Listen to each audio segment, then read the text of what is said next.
Morning, everyone, and happy Friday. Brooke Grimsley here on the Randy Carricker Show without Randy Carricker. So stepping in today, we have the producer who's usually in a bubble, but now he's outside of the bubble. He's not the bubble boy anymore. Yes. Matthew Rocchio is right here, center stage. He's not the bubble boy today. So happy Friday, and thank you for joining us today, Rocchio. This is different because you're not in the bubble floating around. I like how we're both just old enough to get the bubble boy reference. I love and probably that lose.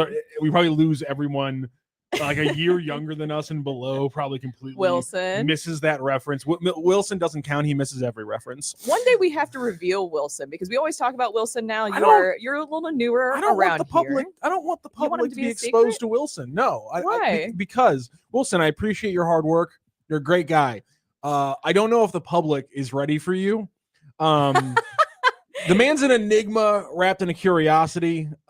He wears a lot of branded gear, but none of the brands match up, which throws me off and bothers me in about 19 different ways. And then we get to the fact that he is just, I hate this whole like gender stereotype, generational stereotyping thing we like to do, where it's this is what a generation does. And unfortunately, Wilson just plays into every stereotype where he watched it took him 2 weeks to watch the Goodfellas.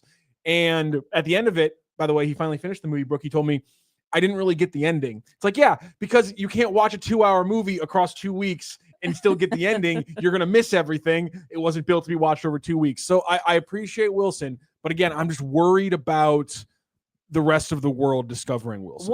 One day we will reveal. We'll just kind of keep him a mystery man behind the scenes. I'll paint a picture so you guys can't see this right now. He has a Houston Texans jacket over a St. Louis Rams jersey while drinking from a Cubs water bottle. Do you want this man with a Houston Astros hat? Do you want to meet him? Yes. It's demented in here, people. Because the first time I met him, he was wearing similar gear, and I was very confused, and I needed to know everything about it. By the way, Sports Hub STL is presented by DraftKings. The crown is yours. I've been wanting to do that for a while. It's a question mark? It's a question mark. No, the crown is yours. It is yours, and it's presented by DraftKings. So, obviously, a very exciting night. Last night in St. Louis, the Blues back at home for Game 3, and it was like they were shot out of a cannon in that game. I absolutely loved the energy. They matched it. They matched the home crowd energy, and we saw in the game 7-2 the final. If you were able to stay up, I know it was a very late start last night, but 7-2, the final score. The Blues absolutely dominated in this game. Pavel Buchnevich with a hat trick. That was just insane to see them. Like I said, it's like they were shot out of a cannon. You love the energy. It was such a physical game. I don't know if I was expecting that going to Game 3 because sometimes you start to see it dialed back, but it was 68 hits for the Jets and 63 for the Blues last night. Yeah, that's a single game record for the Blues with 63 hits, according to Jeremy Rutherford in his incredible piece on The Athletic that you'll dive into. And I was texting with JR, who I hope we're going to have on the show after Game 3 on either Monday or Tuesday. Nice. And I was like, JR, I'm doing the math here. And based on NHL.com, is this the most hits in an NHL hockey game since 2005, 2006? And he's like, unofficially, I think it is, because right now on the NHL record book, it says since 05-06, because that's all it goes back to on combined team hits, the highest in a game is 120. There were 131 hits last night. So as it stands right now, that is, by hits, the most physical hockey game, playoffs or regular season, of the NHL in the last 20 years. And we got to give some credit right out of the gate to the fan base last night. You mentioned it being a late game. Rip It Up Cards jumps into our chat right here. My wife and I attended the Blues game last night. Must be nice to not have a curse on the Blues, so you can actually go to games. Yeah, so Rocchio is not allowed to go to games. Yeah, my significant other, who's incredible, a diehard Blues fan, she has season tickets, and so she had playoff tickets last night. She went to the game. I am banned from Blues games this year because they are 0-5 when I'm in the barn. So Matt's not allowed in the barn this year. So I'm a little jealous for Rip It Up Cards, who says he was there with his wife last night. Nearly 150 minutes of not being able to hear the person next to me as the barn was so loud. What an amazing night, LGB. And I'll continue. Again, the one perspective I have from actually inside the arena said that last night was even more intense. The crowd was even more locked in than they were for the first Stanley Cup game here in 2019. That was insane. Which is the fact that somebody who was there in the barn both times says that. I couldn't believe it, but everything I'm hearing, everything I'm seeing on Twitter, everything we're seeing in the chat is people talking about how the crowd was insane. It came across the TV, but apparently even more so in person. I mean, people showed up, and considering it was such a late game, man, just hat tip to St. Louis for showing out last night and pumping the boys up. And I think that's what the Blues were showing there on the ice too, is that they also did a hat tip to the fans of matching that energy. You had your best players finally playing their best game. In game 1 and game 2, the Blues, give them a lot of credit. I mean, as we know, the Jets, as we've talked about all throughout this week, these are very talented guys that they have over there. Scheifele and Connor, I feel like, have been the stories for game 1 and game 2 for the Winnipeg Jets. And then you had Pavel Buchnevich, who I know that we talked about how he has performed in prior playoffs, and you haven't really seen those numbers elevate to what we saw in this game. You had your best players play their best game. Man, Cam Fowler with 4 assists last night. That's what I really like, because I felt like the Blues got back to kind of their bread and butter of what was working for them after Four Nations, having the defensemen jump in on the rush like they were doing right after Four Nations. You really saw Falk, Colton Parayko with a great game, but really Cam Fowler, what a trade, an underrated trade that has been for the Blues.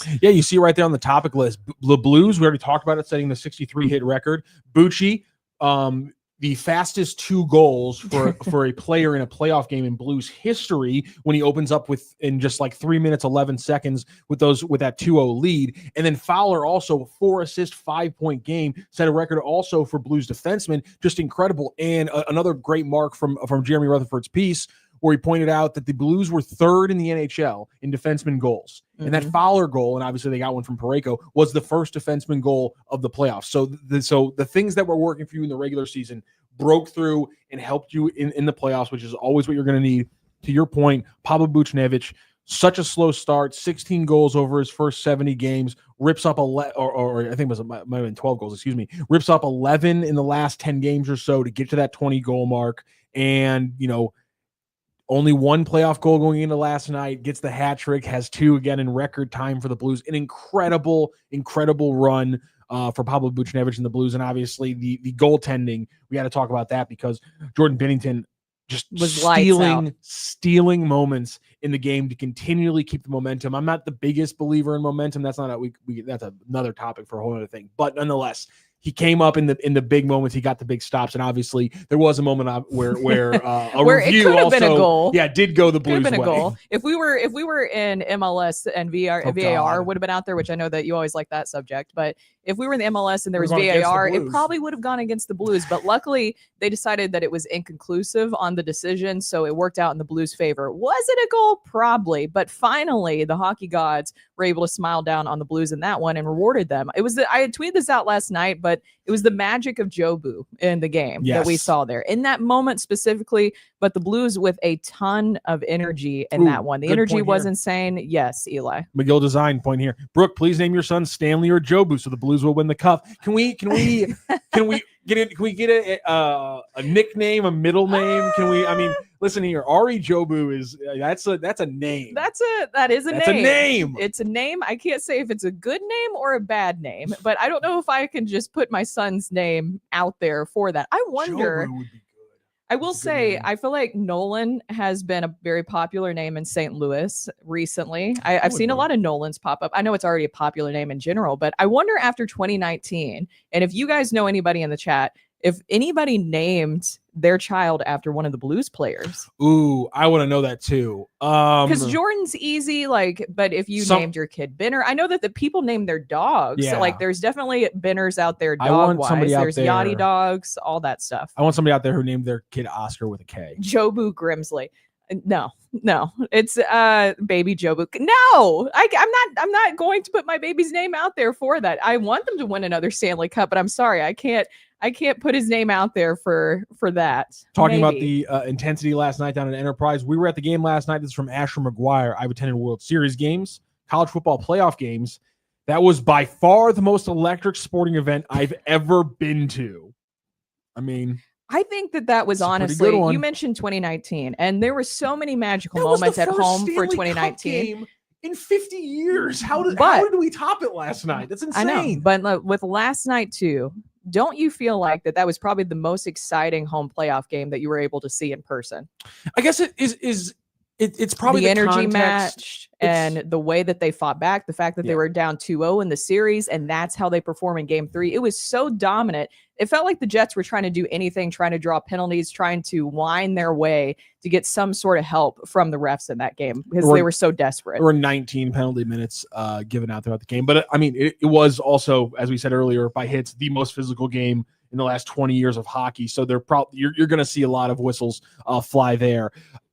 How much do you think the atmosphere last night is connected to the overall sense that St. Louis just needed to watch a playoff victory? I think that's in a big 2019, my big argument has been that if you really get down and dirty, you can start sensing the cracks in the Cardinals organization in 16.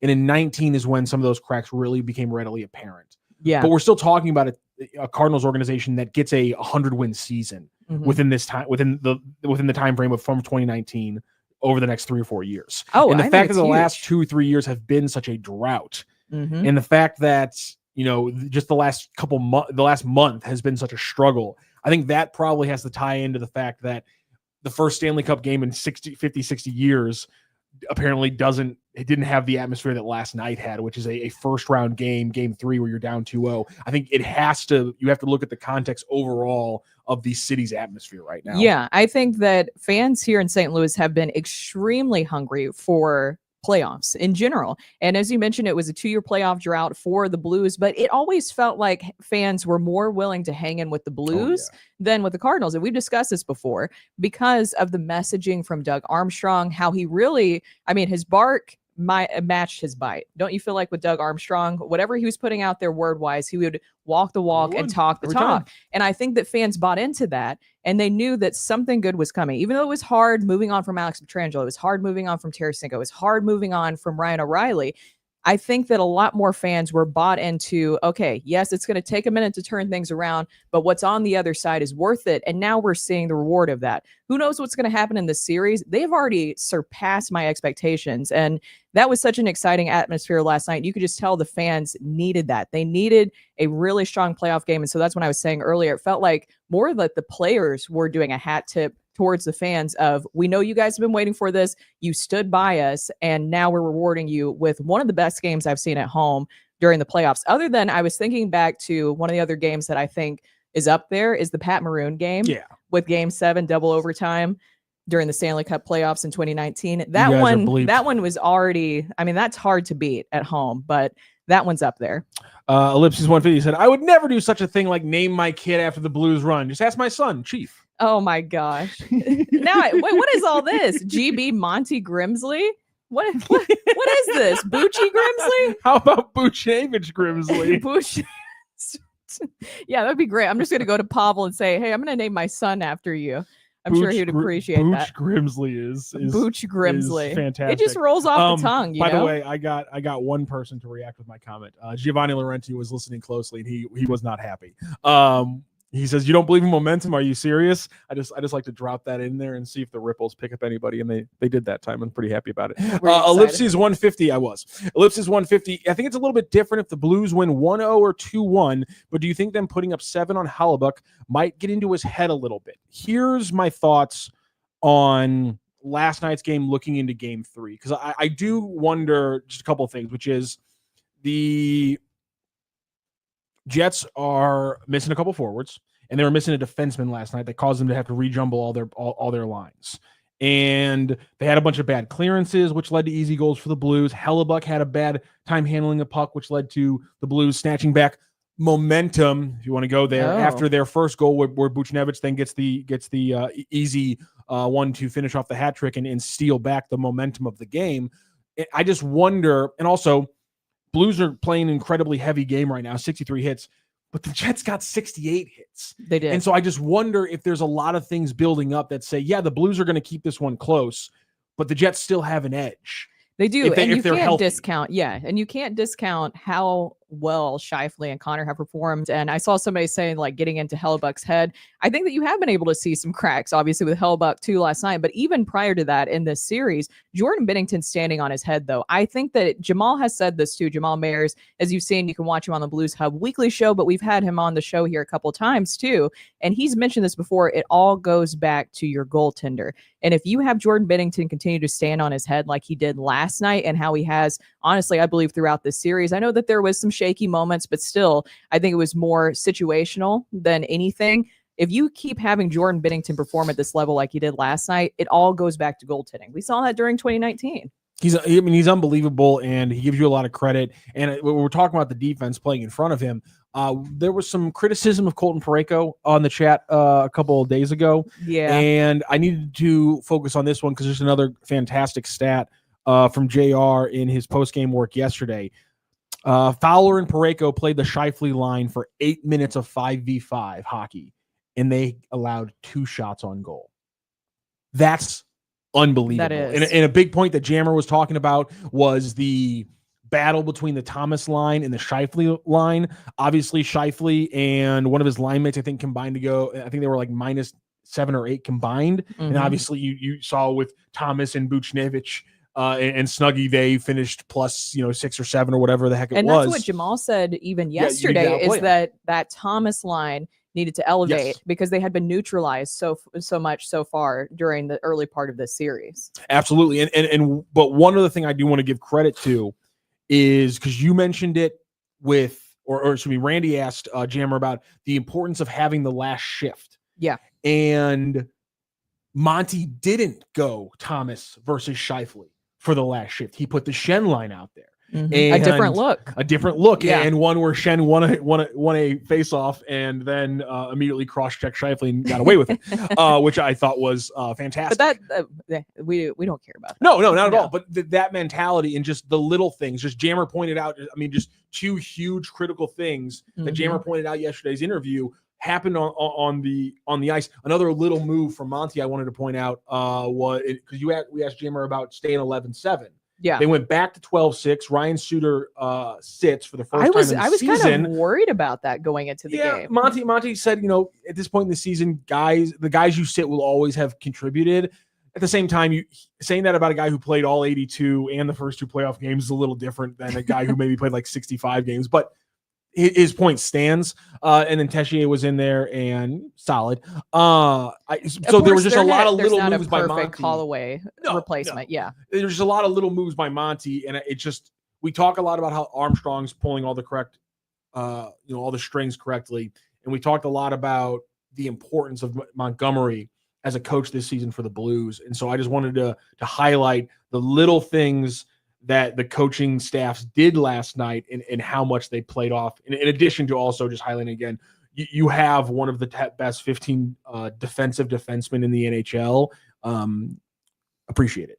Roster construction. So we give Army a lot of credit for roster construction. I don't want to always do this where I have to put things back to the Cardinals, but it's something that we were discussing yesterday about who got the blame for that loss, that road loss and the road woes for the Blues that we've seen struggling, or the Cardinals and their bullpen struggles. We talked about Mozeliak and the roster construction and maybe even some questionable decisions by Ollie Marmol with managing the game and the bullpen with Ryan Fernandez coming in. It feels like this is the exact opposite, right? Because with the Blues, the roster construction, Doug Armstrong had such a great pulse on what was needed for this group. He probably wasn't, he admitted it. He wasn't expecting another great, like what he built in 2019, but still he was able to identify the pieces that were needed for this roster to build up that young core. He talked about that, how he was looking at guys at a certain age range, and he built that group and this young core group that you're seeing, but also brought in some good veterans, some guys you weren't expecting, like a Cam Fowler, like a Suter coming in there, and those guys have elevated their game. And then bring in Jim Montgomery,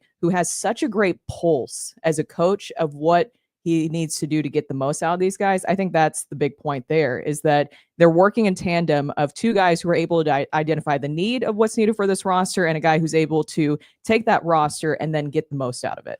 I think the biggest thing when you look at it, though, is, and I think there's a lot of microcosms and variables that go into it. And you can, if you want to credit what I'm about to say entirely to coaching and take out any factor of luck, that's fine. I view it a different way, which is just almost every young player for the Blues is hitting. Yeah. And they're just not for the Cardinals. Specifically, they're not hitting. They're not. Especially on the road. Yeah, Jordan Walker, Lars Newbar, Mason Wynn, all of these guys are struggling to hit the ball this year. Yeah. And so it just and over the years, there's always just been not enough development in the young players. Where in the Blues, why are we seeing this success? Because these young players are hitting. Mm-hmm. Robert Thomas, Jordan Kyrou, Broberg, Holloway. These guys are hitting in a way that we didn't expect. Snuggerud coming in. It's Snuggerud coming in. And by the way, and just like the Cardinals, there's more bad than good, and so we never talk about the good. There's more good than bad with the Blues, so we never talk about the bad. There was a little blip where people wanted to bitch about Tage Thompson scoring 70 points. There was a little point where people, there's a little Blues nerd group out there who gets really mad when Vince Dunn has a good week. And they just focus on that. Or Jake Wallman has a good week, actually, if I want to be more I forgot about him. Timely. Exactly my point. But there's more wins. So we never focus on the Dunn and the Wallmans right now, where the Cardinals are the completely other way, where it doesn't matter if a player succeeds like Brendan Donovan, who you never would, who is one of those guys whose development is a plus and turns you into a winning team because you don't see it from anywhere and it's cheap and so on and so forth. But we don't care about Brendan Donovan because they screwed up Randy Arozarena, which is completely fair to the fans. But I just want to say it's like the Blues have everything has fallen their way, and that's credit to a lot of hard work. You create your own luck.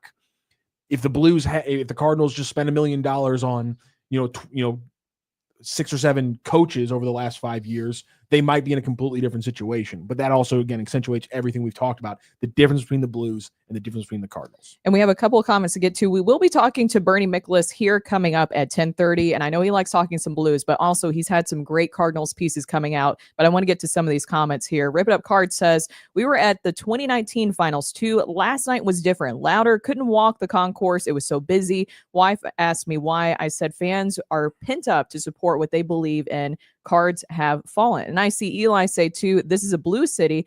Everybody nowadays, and I don't blame anybody about this too, it's a what are you doing for me right now society. We're in a microwave society. And so it is always about what are you doing for me right now. And we talked about 2 years of playoff drought for the Blues, but the fans were always bought in because Doug Armstrong had consistent messaging. And I think that's a big part of it. You saw the young core being invested in, and now you have Jim Montgomery come in and what he's been able to do with this group. There's a lot of excitement surrounding this team. And honestly, people will always gravitate towards the team that is more exciting and that is winning right now. And that's the Blues. I love sometimes when the chat works out so well. Samuel Howe, roster construction. And then right below it, GB says roster construction Cardinals. Can we get to, by the way, we were talking about the energy in the building. The Tony La Russa was there last night. Wilson Contreras was there last night. You had Towel Man going, and apparently he only has 7 towels. So luckily he didn't run out of towels. But also there was a video. That would have been a travesty. Yeah. Well, you need as many towels as you can get there. But also prior to the game, this video was on social media. If you haven't seen this yet, it's great. It's John Gruden, and he is a Blues fan, apparently. So I don't know that much about hockey. I admit that. But I do know a big game. Also in St. Louis Bengals jersey is here. I know tonight there's the irony of that game. too. I was like, that's going to start the conspiracy theory. And for this, I'm going to use my switchblade knife. You see, the St. Louis Blues sent me a box, and the St. Louis Blues are down 2-0 to the Winnipeg Jets, and I'm concerned about that, but I'm excited because down 2-0 gives you a chance to do something unbelievable. And when you got a head coach like Jim Montgomery, I guarantee he's telling his team right now, hey, Winnipeg's got dreams of winning the Stanley Cup. Winnipeg this, Winnipeg has dreams of that. Hey, we're the freaking nightmare, the St. Louis Blues. We're at home tonight. We're back at Enterprise Center in front of our fans. And we're going to hit these guys into the glass, onto the ice, and we're going to out-hit them. And when we substitute, we're going to get faster. Sorry for getting excited. I'm excited because I'm learning about hockey. Let me tell you something, man. These guys don't want to go back to Winnipeg. Nobody wants to go to Winnipeg. It's cold there. Hard to get into. It's the greatest thing ever. I'm going to learn to skate because of the St. Louis Blues. And you're going to get this. That's my next thing. Here. Even with my new hip, I'm going to go skating because I'm learning about hockey and I love the Blues. Get out of here. And I freaking love That's this. A clean jersey. You think I love Jamar? I know. You think I love Jamar Chase? Yes, I do. But right now, sorry, Jamar, I love the St. Louis Blues. You know why? They got a guy on their team at forward, Brett Hull. He's been kicking ass since ass was kicked. Look at this thing. Is this the greatest thing? Can you imagine me being an ice hockey guy? Jake. You gotta undo the chin strap. Oh. Anyways, guy. Look at this. Look at this right there. Oh my God. Look, we need defense tonight. We need our defense. Chris Pronger. Knocking guys around. Bronx was in the building too. Blues, this is probably more comfortable than that. I love it, man. Got to out-hit these guys. That's Nobody wants to go to Winnipeg with such a great God, line. this is autograph. Oh, wow. My God. You're not going to believe this. You know who their goalie is? Jordan Bennington. Look at this. Jordan Bennington. That's signed. It's autographed. What's it say? It says, Coach, you're the best. I'm totally in awe of this, man. Imagine Bennington in the freaking goal. It was a prophecy. nightmares. We knew that was coming. All right, Wilson, go ahead and pause it. Yeah, No this is such a great video, and there's so much I like here. I wonder if the Blues players got to see this video. I'm sure they did, maybe prior, but a lot of great lines in there from Gruden. One, who wants to go to Winnipeg? Fantastic question. I don't know who wants to go to Winnipeg. It's hard to get into. It's like nearly impossible, and it's cold. Two, we're the nightmare. We're the freaking nightmare. It's such a crazy. That's such a nonsense line that I love everything in the moment. Oh God, there was. I first of all, John Gruden's an insane person, and I was a huge fan of the Buccaneers as a kid in 2002. And so him like freaking out about the box at the very beginning, it shouldn't surprise me because the Bucs in 2002, when they went on their Super Bowl run, had this thing called pound the rock, where literally it's not a term about running the ball, because if you know anything about John Gruden's offensive coordinator style, he didn't run the ball very much.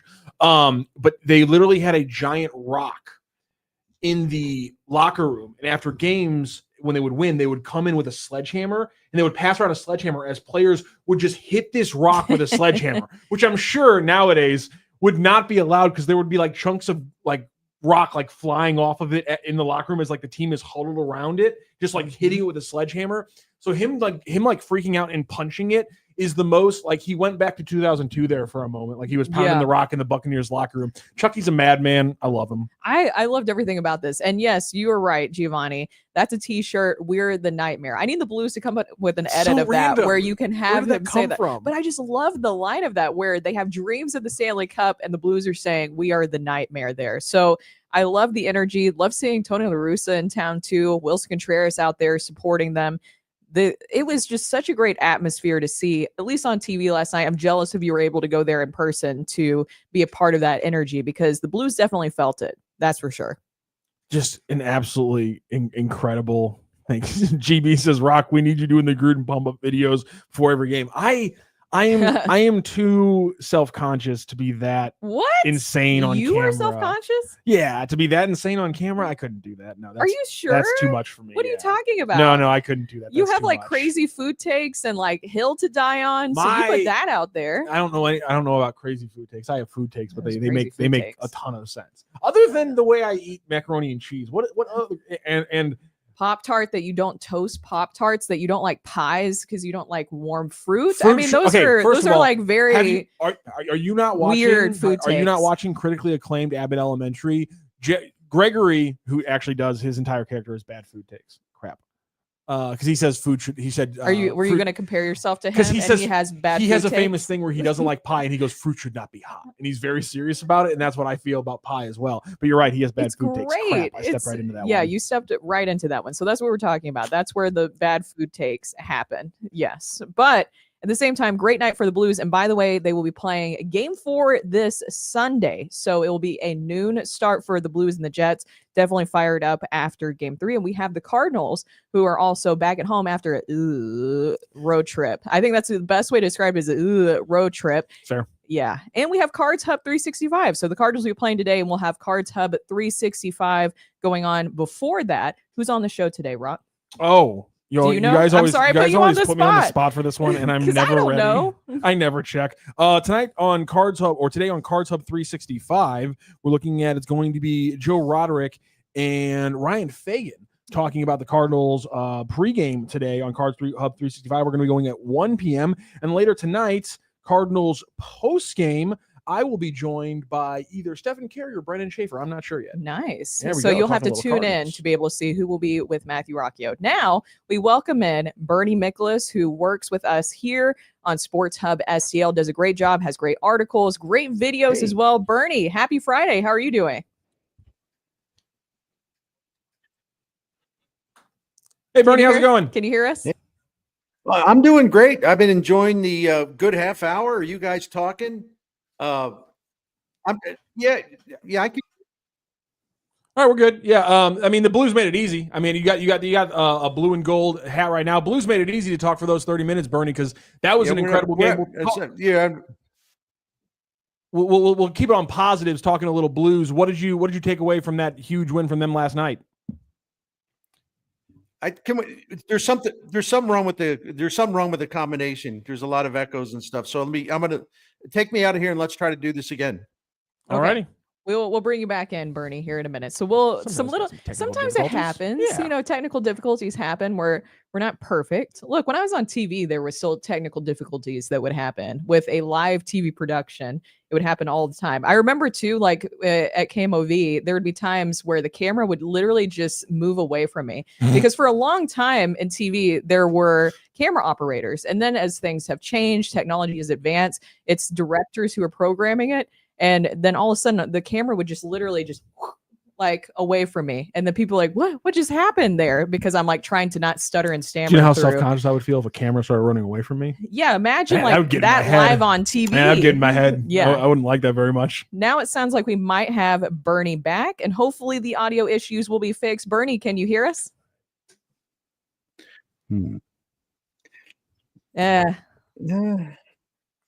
Still questionable. I can hear you, but we're out of sync. If that makes sense, that's totally weird. Out of sync. I don't know what's going on. I've muted my.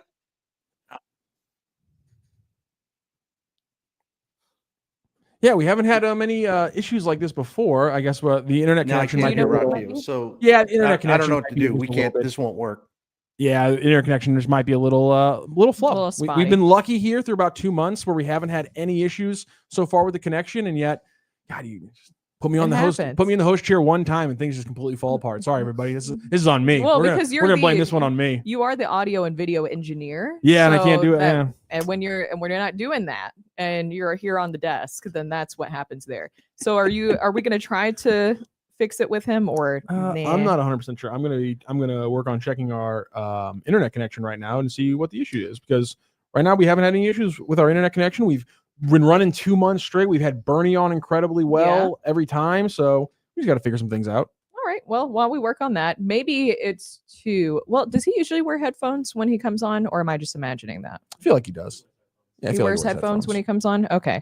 I was trying to figure out the best way to maybe troubleshoot this, and we're doing this all live here on YouTube. Let's get back into a little bit of the Blues game, because I know a lot of people are seizing onto the storyline that we were talking about yesterday, which is Hellebuck has playoff struggles. And it hasn't really worked out in the first 2 games, but yesterday, obviously, they chase him with 6 goals on just 25 shots, ellipsis 150. Hellebuck has a reputation of being a playoff choke artist, so I wonder if the Blues putting up 7 might get in his head a little bit, like one of those, oh no, here we go again moments. And the fact that one of the goals comes on his own bad clearance, and I think it's interesting that if you're watching game 1, I think it was in the first 5 minutes of the game or so, where JK and Jamie were talking about one of the biggest differences between Hellebuck and Binnington was the comfortability factor you have of Binnington controlling the puck versus how Hellebuck cannot control the puck as well. And to see that play out in a moment again, It's 3-1.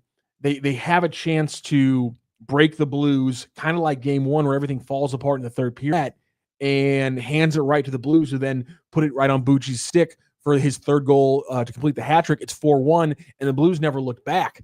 That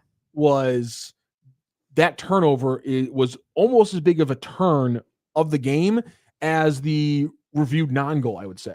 Yeah, I think Connor Hellebuck too, we've seen with playoffs with him, and obviously very talented guy, but there's something about him with the playoffs. There's certain players that are like that too, where great regular season guys, maybe not the same energy as when they go into the playoffs. And I do think that there's something there. Even though Jordan Binnington and Hellebuck are not technically facing each other, it's kind of like when we talk about pitchers duels where they're not exactly competing against each other, but there's something about matching that energy or getting into the other person's head that you know that you're competing on the mound or competing in net, and you want to get into the other person's head of you're performing better than them. I think Jordan Binnington just has Hellebuck's number. I really think that that's what the case is there, is that he has Jordan Binnington is in Hellebuck's head and is creating hell.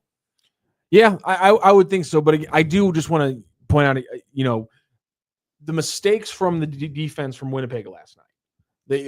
They had a defensive injury. They had to switch around their they had to switch around their defensive pairings last minute, and those defensive pairings also gave Blues easy goals earlier in the game before Hellebuck screw up. And so the one thing I just want to warn is that the defense making those stupid clearance mistakes, while it has been something consistently that has plagued the Blues, I don't think you can bank on that being something that consistently happens game in and game out. And while you are hitting them like crazy, and after letting Scheifele get away with not getting hit at all in game one, he got hit 7 times last night. But they're still out hitting you. And they're probably going to take away those 3 big mistakes that gave you 3 goals. So this is still going to be a 1-goal series every single time out, I think. And maybe you get a weird break one way or the other, but I don't see this just all of a sudden just breaking the Blues way out of nowhere. Samuel House says, oh, we're also getting maybe some tech advice here. Samuel House says, it was weird that Bernie's audio input seemed like it was on a 6-second delay, but his audio output was on time. I don't know. Yeah, I mean, video takes a higher bandwidth to broadcast succinctly than audio does, and so yeah, we're probably just dealing with a bad run of audio connection. There's some storms in the area.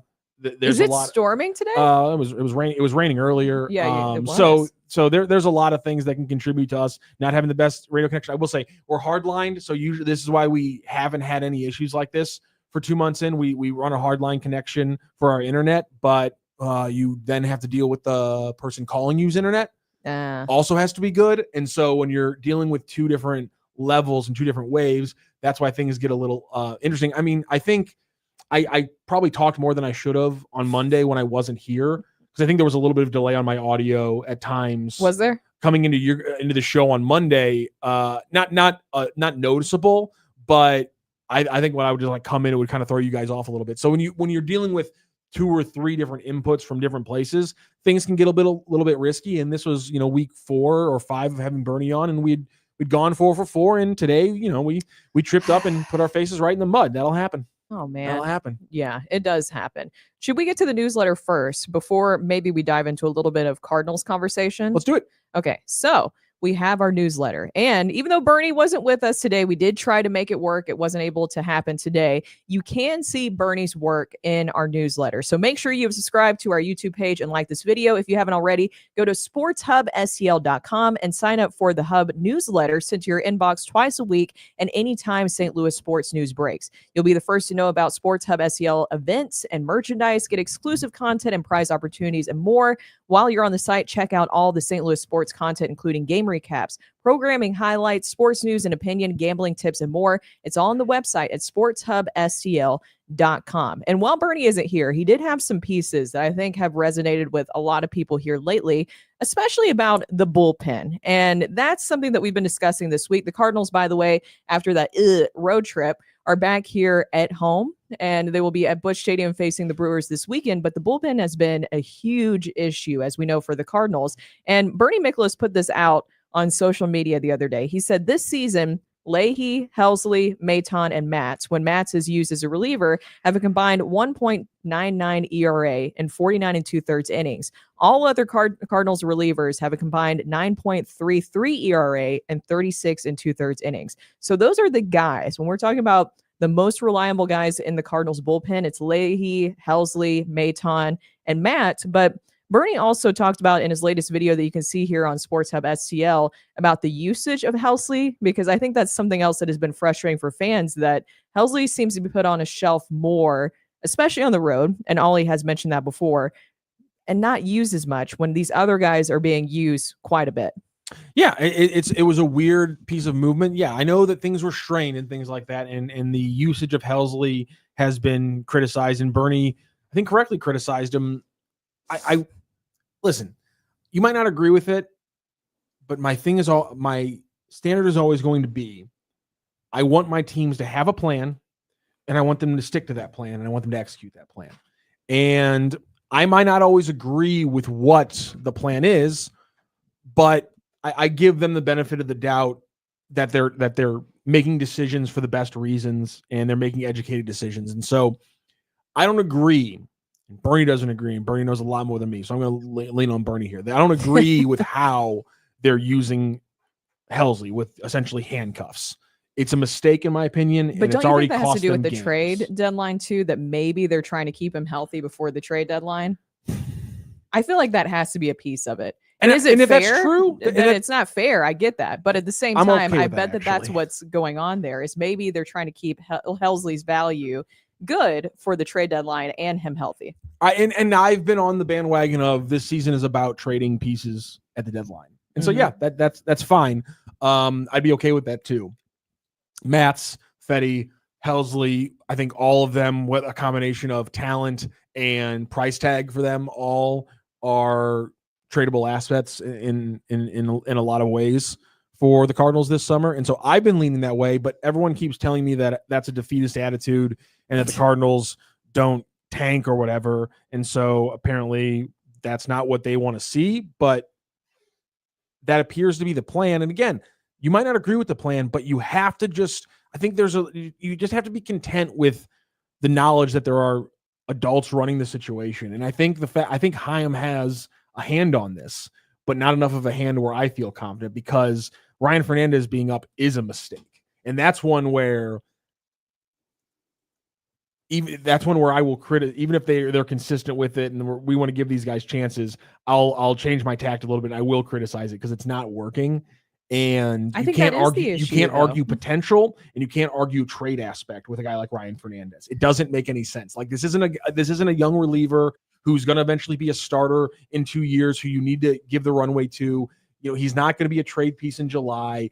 This is a pointless exercise. But that's, and I'm not sure is that when you say that the adults are running the situation, the adults have been running the situation, and Mozeliak has not been running it here correctly, as we have seen, because this is roster construction. When you look at Ryan Fernandez being here now, could Ollie use Swanson? Yes. Why he hasn't used Swanson, I'm not exactly sure. Maybe that's something that we can find out more here during this homestand. But Ollie doesn't have many guys to go to in the pen other than those ones that we mentioned. And they're very lucky that Steven Matz wants to be a team player. I feel like they've been bailed out roster construction wise with guys who are good at being team players. Wilson Contreras, Steven Matz, guys who are willing to kind of take the hit maybe for their own personal gain to help the Cardinals and help their teammates, like a Steven Matz. Him being okay with staying in the bullpen when the plan was for him to be in the starting rotation, I think says a lot about Steven Matz as a person, as a player, and they need him in the bullpen. But what do you think that Steven Matz wants to be?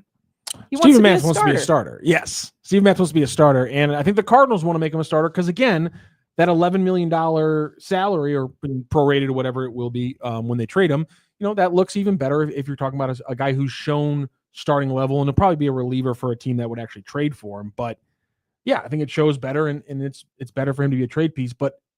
And so that's why. So I understand decisions that they're making this year to get young players innings, or to maybe play it safe with tradable pieces.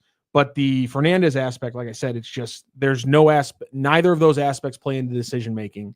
So at this point, I just have to assume stubbornness or vanity, and those have no place in making decisions. Yeah. Well, and you wonder about why Fernandez is being trotted out there. There's not many other arms out there, and they wanted him to be a high leverage situation guy, but it's clearly he has no confidence in his stuff this season. It looks like we're going to try again with Bernie Miklasz. Last time. Hopefully, Bernie will be able to get it to work with you this time. Bernie, can you hear us? I think we're good.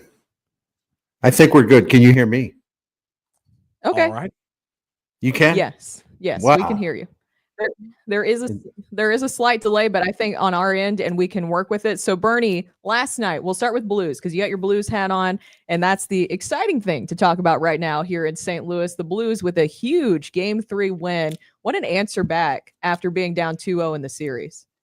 First of all, I want to say I was listening to you guys. You did a great job talking about the game. It was a very enjoyable conversation as always. The thing that, and I did it, by the way, just for promotion, I actually did my video a lot earlier today, and so that'll be online soon at here on the hub. And the thing of it is I talked a lot about this stuff, but the thing that blew me away was like the first 10 minutes of that game. I don't remember. I honestly don't remember, especially in a playoff game, where I saw one team just come out in a feeding frenzy, and the other team just was defenseless to stop it. Now, we can talk about, and I know you guys were talking about, which is totally fine. Don't get me wrong, because I addressed this in the video. But so, the fact that Winnipeg ended up with more hits on the Blues, to me, doesn't really mean anything, because by the time Winnipeg started hitting Blues players, the game was basically over. So if I could just do this, this is what I loved about this game. They came out, and I said in my video, I said, if I could pick out a soundtrack for the first 10 minutes of that game and play it behind the highlights, under the highlights, it would probably be Rage Against the Machine, Bulls on Parade. And because they just came out like raging bulls. They were just out of their mind. So anyway, here are the numbers. And I love my numbers. The first 5 minutes, they took a 2-0 lead, and they out-hit Winnipeg 13-1 while doing it. 13-1. And then in the first 6 minutes and 35 seconds, they out-hit Winnipeg 17-1. And in the first 10 minutes of the game, they out-hit Winnipeg 26-9. And the game was over. It was over. So, whatever Winnipeg was doing, trying to, hit Blues later, okay, it's a nice count, but it's empty calories, because the Blues just blew this team out of there in the first 10 minutes of the game. And, they put 5 hits on Scheifele in the first period, like 4 in the first 10 minutes. They laid 19 hits on Winnipeg's defensemen in the first period. They were pounding the hell out of Morrissey. And that forechecking was just killing the Winnipeg's defensemen. They couldn't breathe. The Blues were just all over them. And you had, in the first 10 minutes of that game, one more stat boy stat. The first 10 minutes of that game, 14 different Blues put a hit on a Winnipeg player, and half of them had 2 or more hits. So when we talk about hits, ignore the final count. It means absolutely nothing, right?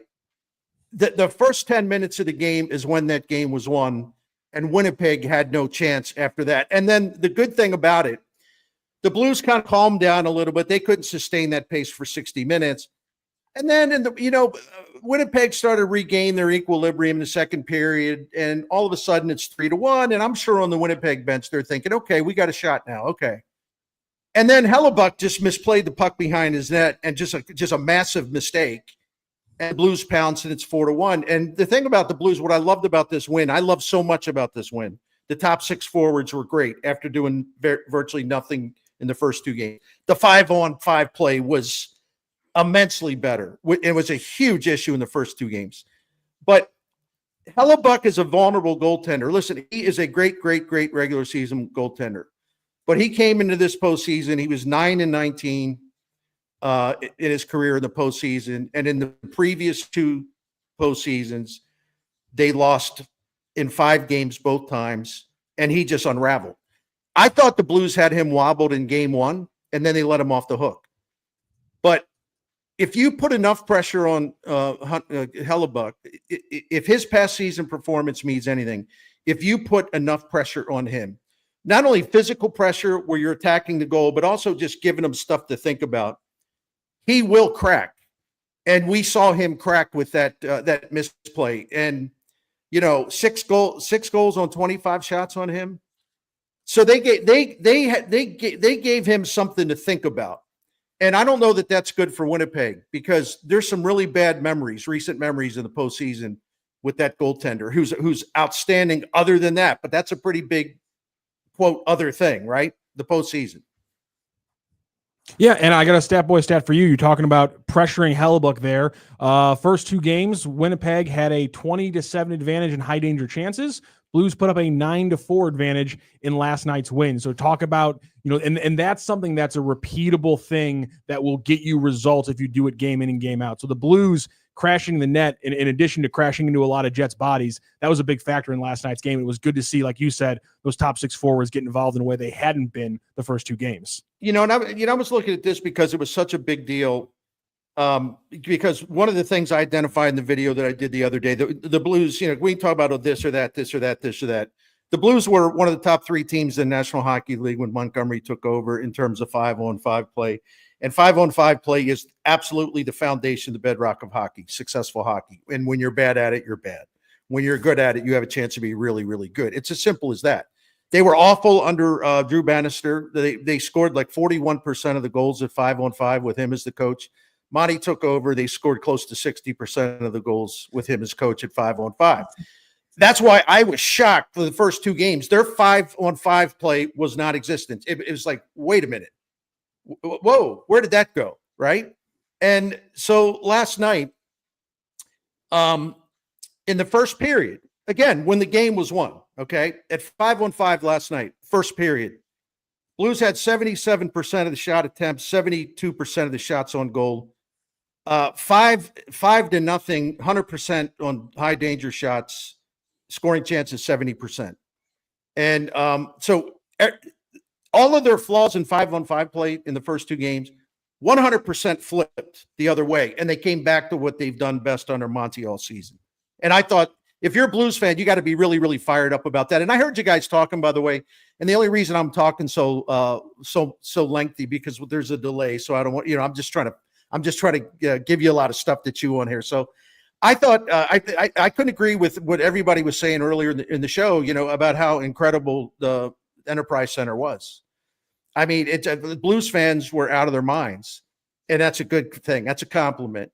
And it's kind of like, hey, Winnipeg, welcome to our hard ass town.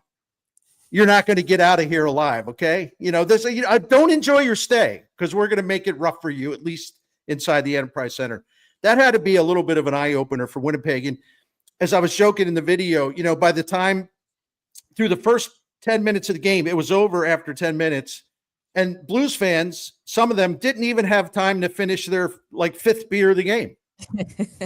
So it's kind of like, what a crowd, what a scene, what a game. And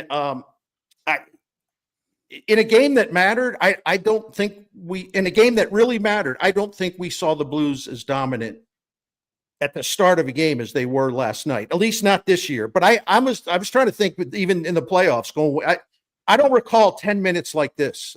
This was 10 minutes of insanity. I mean, they were absolutely crazy. It was like they actually, you would think that they literally received like an injection of adrenaline before the game, all the players, or they had about 20 espressos or something. I mean, this was they were bananas. They were just out of their minds. It was great to watch. Am I crazy to wonder, just with what happened in game 1, with what you're talking about, the beginning of the game setting the tone in game 3? Am I crazy to be a little bit worried what happens if the Blues are looking at like a 1-1 or 2-2 tie going into period 3 of game 4? It just seems like this might be a tough series for them to win the games in the 3rd period if it continues the way it has. Well, that's going to be Winnipeg's emphasis, no doubt about it, for game 4, because they're embarrassed by what happened. I mean, their coach was talking about it. He said that we lost the game early. It was over after the first period. They're embarrassed by this. Like, they knew the Blues were going to come out strong. It's not like that was a surprise, but their level of intensity and energy and domination was really stunning. And I think they were zapped by a stun gun. They weren't expecting that. They were expecting the Blues to come out hard, but they weren't expecting that. And so the Blues should expect, as they will, that Winnipeg will counter, and they're going to come out crazy for Game 4. They're going to come out after doing, 20 quadruple espresso shots with some adrenaline pumped into their veins. They're going to try to be that team Sunday. So the Blues, I don't think they will, and if they do, I'm shocked. The Blues can't come out flat-footed or flat or whatever you want to call it.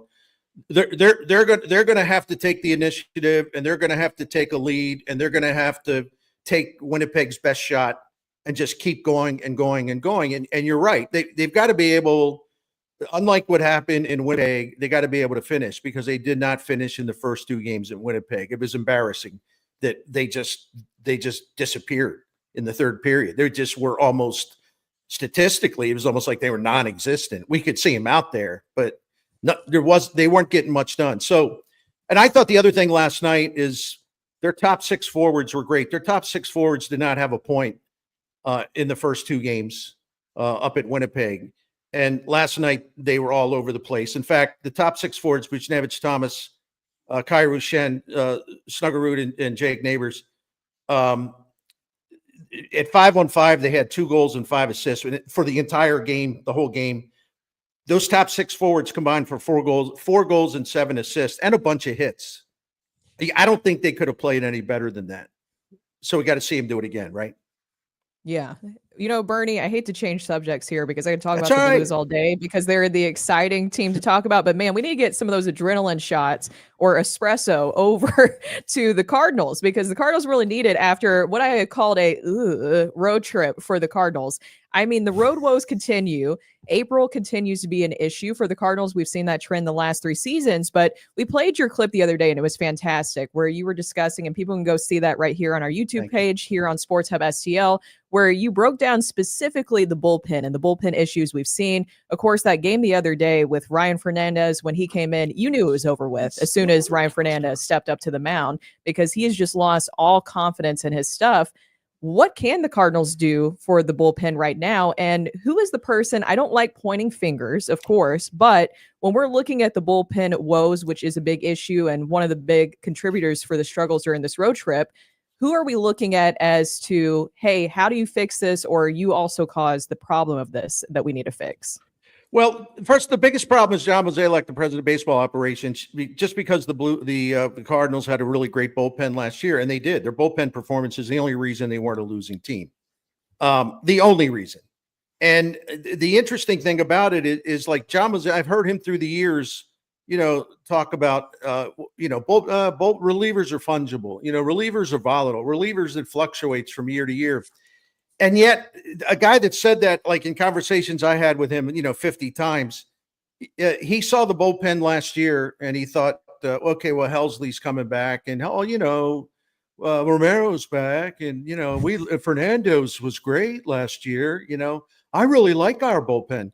He didn't take into account that there have been some studies done. I did my own. There is a huge percentage of the time when a bullpen, any team, is really great one year, there is a big time regression the following year. The numbers speak to that, because you can't count on relievers to be the same from year to year. Some get better, some get worse. Many of them break down, and you got to have a lot of depth. And John Mozeliak did not put much depth into this bullpen, or much thought, or much money into this bullpen. So number one, he's to blame. Number two, my only beef with Ollie Marmol, and I've talked to him directly about this. In fact, live on KMOX the other day. You got to start using Ryan Helsley more. You can't hold him back for save situations that may not ever materialize, because the setup relief, unless you have Leahy or you have Maton, your setup relief is awful. Fernandez is awful. Jojo Romero has been awful since the start of June last season. Awful. And if I hear one more person in the media talk about him being a shutdown lefty, I'm going to go over that person's house and I'm going to bang on the door like a lunatic and tell him to shut up. Look at the stats. It takes like 5 seconds, okay? It takes 5 seconds to determine he is the exact opposite of shutdown reliever. Now, if you want him to go against left-handed batters, he's good. But the problem is there's that rules change. You got to pitch to 3 hitters when you come in, right? That's why managers, they put right-handed bats. They make sure that they'll sort of counteract the really good lefty on lefty thing. So the Cardinals don't have a good setup guy. And Leahy has been brilliant. Leahy, to me, him and Liberatore are the best stories of the year so far. But what do they have for options? One option, if they're going to stay with this stupid 6-man rotation thing, which only exposes the bullpen even more, you keep Matz in the bullpen and you make Michael McGreevy your 6th/spot starter. And by the way, you can keep Greevy up here. You know, he can make starts. He can work long relief. He can be a viable member of your major league team. You don't have the luxury of like being really picky about, oh, we'd rather keep him and have him concentrate on starting. Well, if you're worried about Matz has done a great job in your bullpen. He doesn't need to start. And McGreevy can handle the 6th starter role. And by the way, it's only going to be sporadic. So then you send him back down to Memphis if you want to. So that's one solution. The other thing is maybe you take a flyer on Riley O'Brien. But as I said, and I firmly believe, if Riley O'Brien, I know if he's got 14 strikeouts in 7 innings, if Riley O'Brien was the solution or they really believed in him, he would have been here by now. There's something about him they're not confident about. There's some other guys down there. Maybe they need to bring Roycroft back. They hyped him up all winter and all spring. And as soon as he gave up a double, they like put him on the bus to Memphis, there's, Granillo has looked good down there. Here's the other thing. And this is on Ollie. Ollie does not have the luxury to be picky and kind of snotty about certain relievers. If you call up Matt Swanson, who was good in the minors last year, and he's off to a good start, if you call him up, he's got to pitch, okay? Yeah. He's got to pitch. There's not a tomato garden in the bullpen where you brought him up to 10 to the garden. He's got to pitch. What are you doing, Ollie? What are you doing? You have to use everybody, and you got to use Helsley more. What was your in 2022? Ollie Marmol was quoted. I wish I had it. I'd read it to you. He was saying like, well, this thing about saves and high leverage relievers. He said sometimes unofficially the save comes like in the 7th or 8th inning. And that's when you got to use your best guy. Okay. What? Hello. You didn't use him against the Mets in the tie game Friday night. 3 pitches in, Lindor takes Fernandez into the second deck. Same situation virtually Wednesday in Atlanta, tie game, 8th inning. There's really not that many people available. He brings Fernandez in again and leaves Helsley out there, looking through the fence like, I guess I'm not going to pitch again today. What? I know he wants to protect Helsley. I'm in favor of that because it worked last year where he wants to pitch 1 inning only. Really strong preference to save him for safe situations. But this, Mozeliak didn't understand that this is not 2024. It's a new year. And I don't think Ollie understands it either. You can't afford to have Ryan Helsley sitting out there for days, not pitching, when there are some close games you could have snatched if you had brought him in earlier. What was your response when Ollie basically said in his response to multiple media members was no other manager would ever put his closer in the situation, talking about not using him in non-safe situations, like you mentioned the Mets game and things like that. And his response was no other manager would use him in that situation. What was your response to that answer from Ollie Marmol? Well, my response is something that I actually told him on KMOX Live. I said, Ollie, you did something terrible to me the other night. And he smiled. He knew something good was coming. I said, you really did something. I said, I know I've said some nasty things about you. You really did something awful to me. And he, what's that? He's like laughing. I said, you gave me horrific Mike Matheny flashbacks with that. Okay. And I said, I got to tell a story. The Cardinals lose Game 5 of the 2014 NLCS. And Matheny, all 3 games in San Francisco were close, right? The series was 1-1. They go to San Francisco for 3. All 3 games were up for grabs. So he doesn't use Trevor Rosenthal, who had 45 saves and was lights out that year. He doesn't use him in game 3. He doesn't use him in game 4. It comes to game 5. It's the bottom of the 9th. So you say, okay, he'll certainly use them now because their season is on the line, right? There's no wiggle room. If you lose this one, it's over. Okay, it's over. So he brings in Michael Wacha, who at that point had not pitched in 20 days, and he had pitched in only 4 times in the previous 120 days. He brings him in to serve up a meatball 3-run homer to Travis Ishikawa. Season's over. Trevor Rosenthal never gets back in the game. So I'm the loudmouth that goes in the interview room and said, Mike, all due respect, you didn't use Rosenthal in any of the final 3 games. And, the game was on the line there. And, if you lose, you're eliminated. So why did you think about using Rosenthal in that spot instead of Wacha? What I wanted to say is, Mike, have you totally lost your mind? What were you thinking? But that's not how you're supposed to ask questions. I know fans would like us to do that. It reminds me of like covering the Olympics with Vahe Gruin in Atlanta, and there was some water polo match. I forget who it was between 2 countries that were rivals, and we could hear the coach of the losing squad. He was supposed to win, and he lost. And the first question to him was, "Coach, you and your team are a disgrace to our nation. Your comments."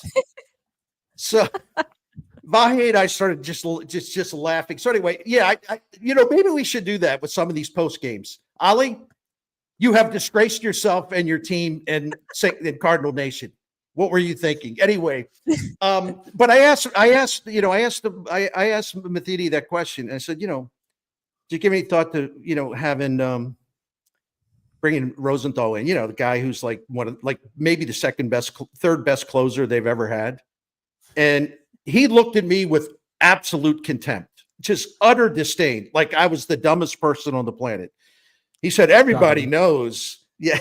He said, everybody knows that you never bring your closer in the 9th inning of a tie game on the road.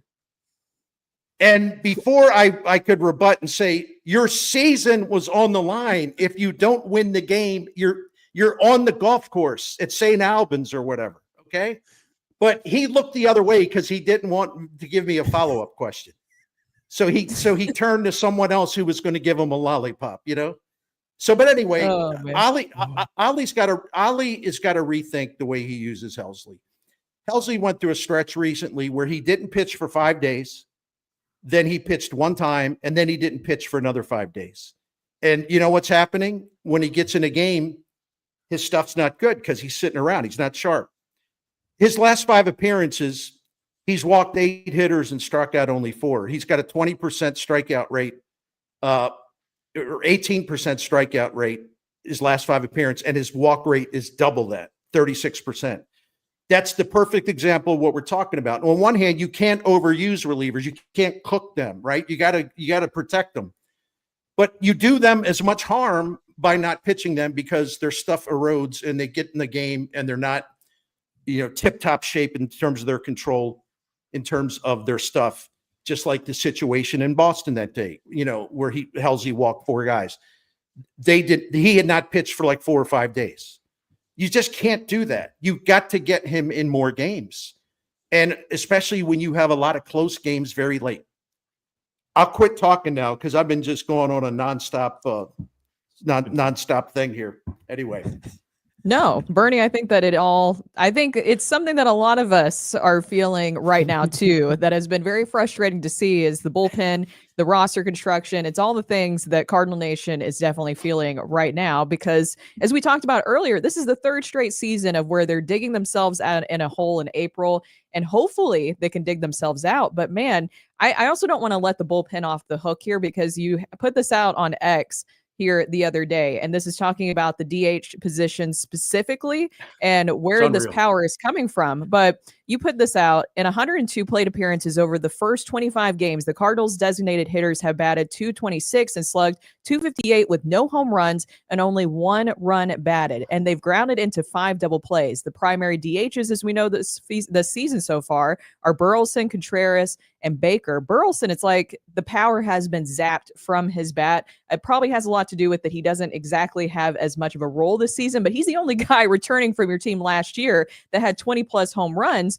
Where is the power going to come from? And now that Thomas Saggese is here, which I'm glad he's here, Bernie, and I'm sure that you are too, because he deserves it.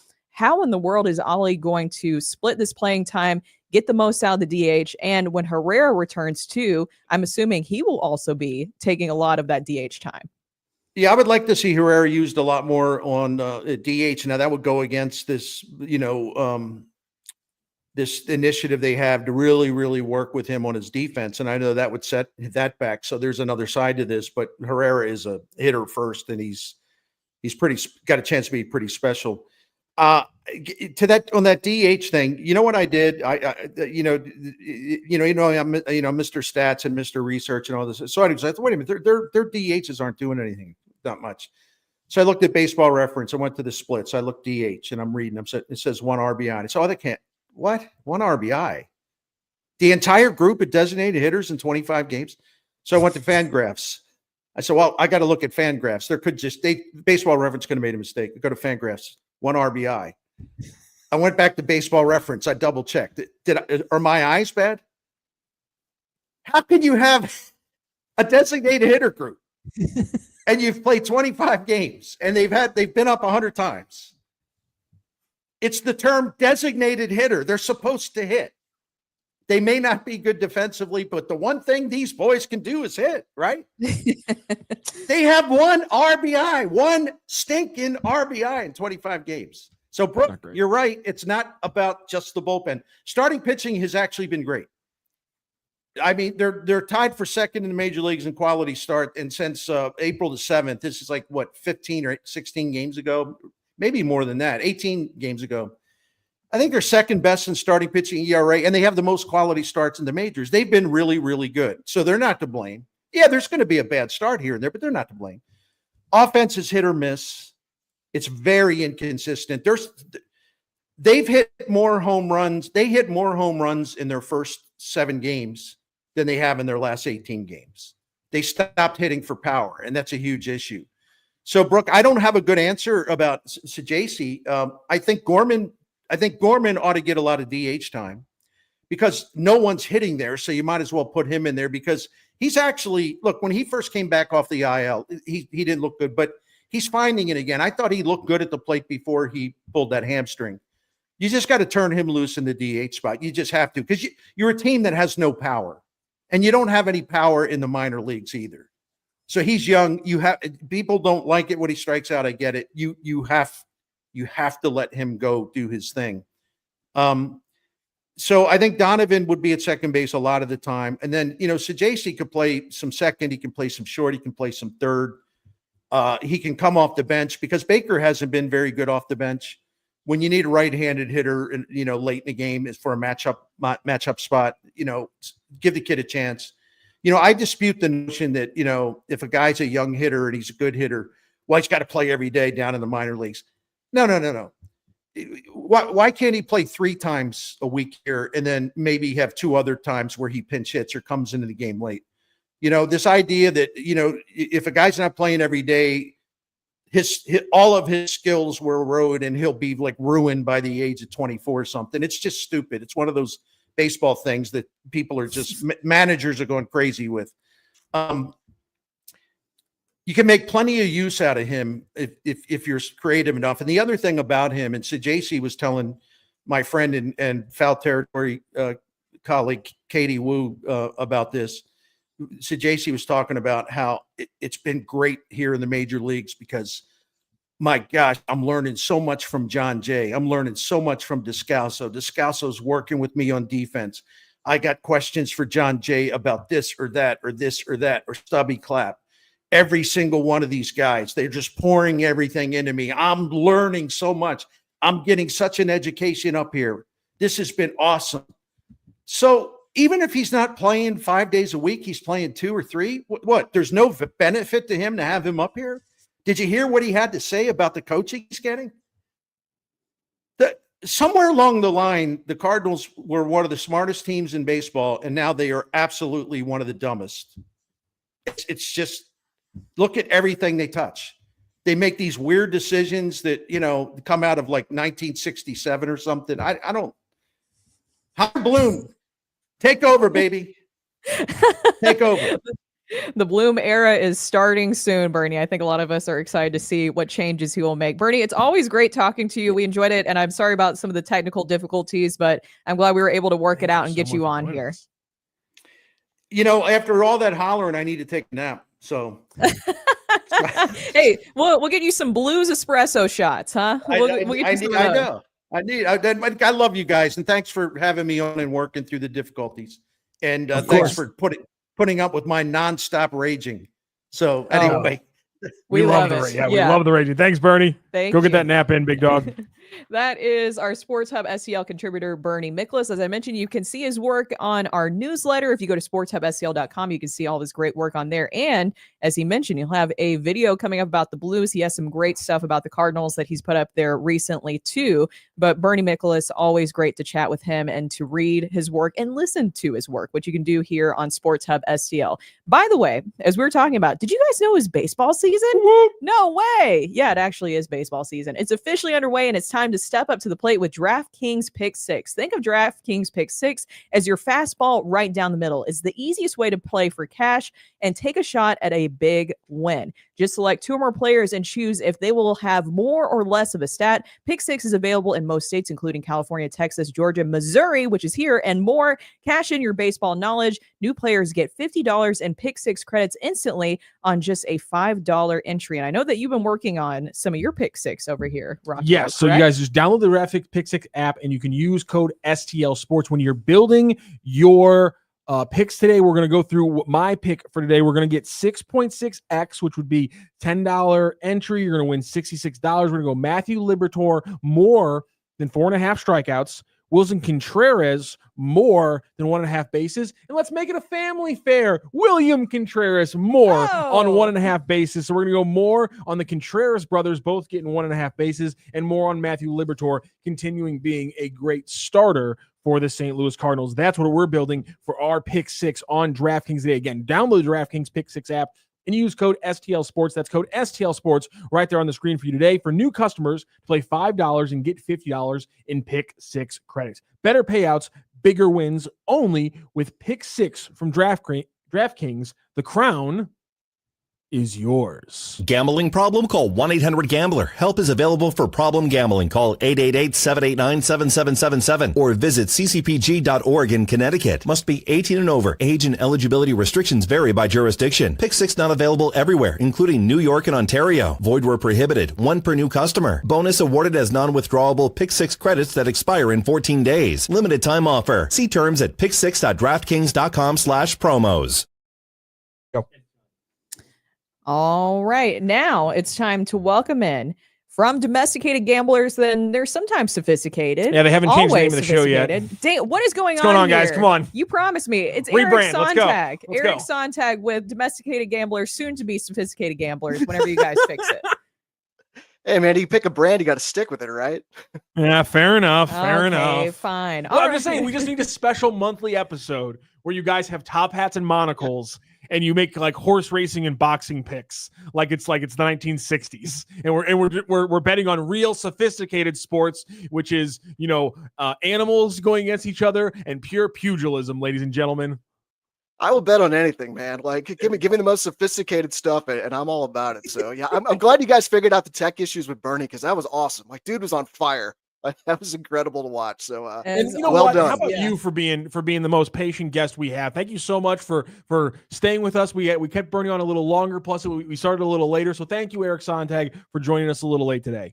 Yeah, it was a treat to sit here and listen to that. Bernie just nailed everything he said, and I think we can start with Cardinals. You just mentioned in the DraftKings spot, the Liberatore over strikeouts prop, Rock. I'm actually on that play tonight. I think that's a really good play. I saw the Brewers have a 22% K rate against lefties. and Liberator's K rate for the season's 24%. So basically what that means is every time he goes to the lineup, you get 2 strikeouts, 2 out of 9. So the Cardinals have showed deep into games.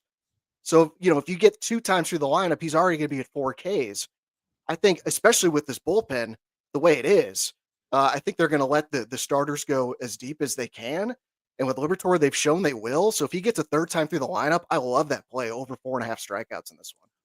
Eric, one thing we haven't got to talk about in the show today has been the draft. I'm looking right now at the numbers surrounding who Shedeur Sanders will be drafted by. The only team that you're giving up odds on is the Cleveland Browns minus 250. We then get the Raiders at plus 350, the Saints at plus 600, and then everything changes. We get 3 teams at plus 1,200, the Steelers, the Jets, and the Rams. Are you feeling anything on day 2 for Shedeur Sanders after the historic dropout of the first round? I don't have a pick on a team, but I wish I would have put in a bet that he would have fallen out of the first round, because I would imagine there would have been really, really good odds on that. And with just that story that broke, this kind of the hack story that broke a day or 2 ago, with the anonymous source, man, I got to be honest, I've not really been paying much attention to the draft. It's just not the same without a team here. Brooke, I'm sure you're fired up about Cam Ward going to the Titans. We'll say that. We'll give this one to Cam Brooke right now, because they have actually some Cam Ward numbers out already. You can get him for 3,250 or more receiving yards for plus 100 right now, or passing yards, excuse me. So you're gonna have a 3,000-yard passer in the Titans uniform next year. That would be nice, but you never know with the Titans. Wow, you're not feeling confident at all. My gosh, that was usually you have the first overall pick. You come in on Friday and you're all pumped up. You're excited about the new future of your franchise. Brooks. Have you paid attention to the Titans? Have you paid attention to the Titans? It's very sad over here. It is very sad. It is one thing I want to mention with him, Cam Ward, the odds to be the number 1 pick. I think they got up to minus 20,000 yesterday, and I think it was minus 10,000 leading up to it. And I've heard some people say, "Oh, that's free money." And yes, it most likely is free money. But if there was a 10 commandments of gambling, one of them would be do not lay minus 10,000 on any bet. I don't care what it is, because you're getting, picture going to a sports book with $10,000 in cash and you hand it over to them. And then if you win your bet, they give you back an extra $100 for your win. Really, really dumb. It's a 1% return on your money. Seriously, go to your bank and open up a CD where you get guaranteed 4% growth in your money. Never, ever, ever lay minus 10,000 on anything. Ace Rob says, this is my financial hour. We're telling people to buy CDs. This is fantastic work right now, Eric. I will say, we've been talking about the Cardinals' struggles this year. Is there a strategic way? Let's say you're a Cardinals fan, you're fed up with how the season's going already, and you want to say, listen, if this team's going to blow games late and lose a lot, I at least want to put a little extra green in the pocket after they do it. Is there a strategic way for people to if they're able to live bet Cardinals games to take advantage of a bad bullpen? I think it's a great point. You'll see, I don't know what the odds were in the game. What was the game that Maton blew? Maton's been, I don't want to dog on him. He's been really good other than the one game, but I'm sure it was ridiculous odds on the Braves, live odds during that game. One thing that's something you should not do, and I've been very big on this since they brought in the automatic runner on second base in extra innings. Do not bet full game unders in baseball. Very rarely would I recommend betting a full game under in baseball, because all it takes is one reliever to not have his good stuff, which is very likely in a Cardinals game right now, or the game goes to extra innings. I'll see this on Twitter all the time. Someone bitching about, oh, bad beat. I had the under 7.5 or under 8. Game was 2-2, went to extra innings. Game ended 5-4. What a bad beat. That's not a bad beat. That's you making a bad decision. Because in my opinion, if you like an under in a game, it's usually because of the starting pitching matchup. So instead of taking the full game under, just take the first 5 under. Yeah. Because then you're eliminating the bullpens from the equation. You're eliminating the possibility of extra innings. It's actually, I don't know if I'm going to bet it, but it's a lean I have for tonight's game. Under 4.5 in the Cardinals and the Brewers in the first 5. Liberatore has been fantastic. 24-2 K to walk ratio. Season ERA 3.60. All of his underlying numbers are even better than that. XERA 3.06, 1.87 FIP, 2.78 XFIP. Dude's been incredible. Chad Patrick, I've never heard of this guy for the Brewers, but like this is what they do. They find people you never heard of, and they find ways to help win games. Chad Patrick, 4 starts this season. He's given up just 3 earned runs in 20 1/3 innings. So I'd be looking real hard at that under 4.5 in the first 5 tonight with the Cardinals and the Brewers. So basically, if it's a non-Miklasz start, bet Cardinals unders in the first 5 innings. Well, that's the thing. So it was tricky the other day, the day game in Atlanta. I guess, so Miklasz did have a good one. Well, yeah, but one of the situations I love to bet is a weekday afternoon getaway day for both teams and take the first 5 under. Yeah, that is a perfect 4-0 in Cardinals games this season. But I didn't take it on Wednesday because it was Miklasz against Elder with 2 guys with ERAs over 7. So that's the baseball equivalent of taking the home team for Knicks games and Miami Heat games when the opposing team has an entire day in the city. That's always take the home team. Like that's the baseball equivalent of like the cheat bet of like it always goes this way. Roll with it. I love that call on the getaway days. That's smart. Yeah, we see this. I feel like in Vegas in the NHL when they first came into the league, when teams started visiting Vegas and they were so dominant at home. So a couple playoff trends I wanted to mention, and we saw a perfect example of this last night in the Blues game. If a team is down 2-0 in the series, and they come home for Game 3. It has been very, very profitable over the years to bet the home team to come out and win the first period in Game 3. I just think I don't have the numbers in front of me, but I know I've seen this in the past. Like, just think about it. Like, the team is desperate down 0-2. The home crowd's going nuts. A first period bet on that team to come out hot is a really good look. The Blues obviously dominated the Jets last night in the first period, cashed that bet. Even the Senators, they pushed with the Maple Leafs in that same spot last night. And similar story in the NBA. If a team's down 2-0 in a series and they come home for Game 3, it's very profitable to bet the home team to cover the spread in the first half in Game 3. And that trend actually cashed last night with Memphis. They just pounded OKC in the first half, but then OKC got their bearings under them and they had the huge comeback to win. So you got 2 of those opportunities tonight. The Magic at home against the Celtics, the Bucks at home against the Pacers. So I like, both the Magic and the Bucks in the first half tonight is a good look. And in the NHL, that trend I'd referenced, there's 3 of those opportunities tonight. Canadians, Devils, and Oilers all down 0-2 and home for Game 3. So you really got 5 games there tonight where I feel like there's an edge. I think if you bet all 5, I would probably guess that you're going to come out profitable in the end. It might be a little early, Eric, but is there any trends that you're looking at for the Blues Sunday in Game 4? I'm struggling with this because I know you guys have talked about it. Like, have the Blues gotten in Hellebuck's head after that game last night, especially the goal that he gave up, when he gave the puck away from behind the net? I think I'm going to stay away from it. But if I had to bet this game, I think I actually would take the under, because I think a lot of people are going to see that 7-2 scoreline and they're going to want to bet the over as we get closer to Sunday. I just think after you see a game like that, again, the Blues so desperate coming home down 0-2, I think you're going to see a much tighter game in Game 4. I think we're also potentially due for an overtime game with how close these teams have played, minus last night. The game to go to overtime on DraftKings is plus 255 for Game 4. So I think a sprinkle on that could be good. But if I had to bet Game 4, I think I'm going to stay away from it because I think there's so much unknown. I hope that's the case. I hope Hellebuck is spooked by what happened last night and the Blues have gotten in his head. But if gun to my head, I think I would take the under in Game 4. I like that call. I following the under in Game 4, and then we're all following the Game 3s tonight throughout the weekend.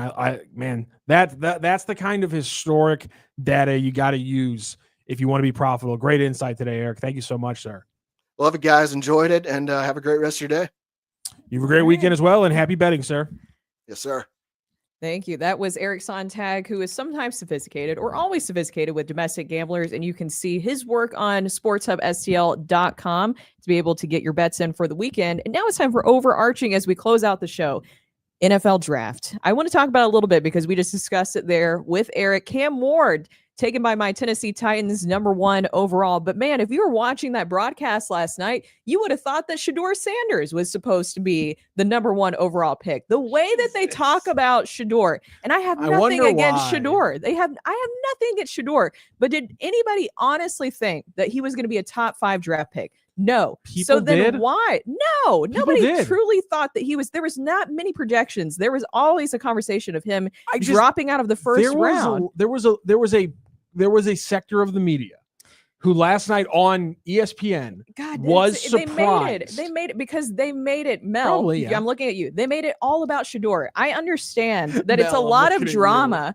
I understand it's a lot of drama. It's fun to talk about, but good Lord, you would have thought that Shedeur was the biggest loss of the century. They literally drafted Cam Ward, and immediately Mel just goes into Shedeur Sanders, and so you didn't even discuss Cam Ward being picked #1 overall, who was supposed to be picked #1 overall. Then you had the incredible just move that the Jags did to get Travis Hunter, but that everything circled back to Shedeur Sanders, and it was too much of a drama series rather than just focusing on the draft. Like they were so obsessed with Shedeur Sanders, and now he will go hopefully in the second round, but who knows anymore. It was just ridiculous last night. I couldn't believe that they just made such a spectacle out of it because they wanted the drama of it. And so they made that the center focus rather than just the draft. And like, I think it was funny. On the draft. I was watching the ESPN2 feed for a long time, which was the Pat McAfee show feed. And one of his producers was dressed up doing a Mel Kiper impression the entire time. He was I didn't watch that. He was mad Mel Kiper.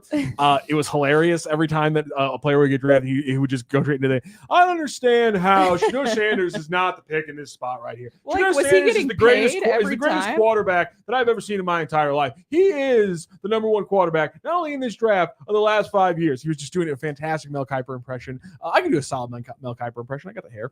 And I love the draft.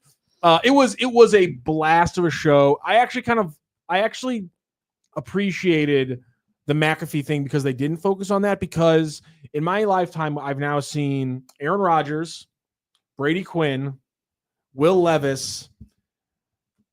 Am I missing another quarterback drop? Johnny Manziel, Jimmy Clausen. Jimmy Clausen's a good one. Will Levis was never. But Malik Willis was another one. Well, Will Levis was in the green room with cameras on him the entire time as he drops. Aaron out of the Rodgers was another famous one. That one. So I'm talking about other big name quarterbacks. Lamar Jackson watched the entire night just tumble.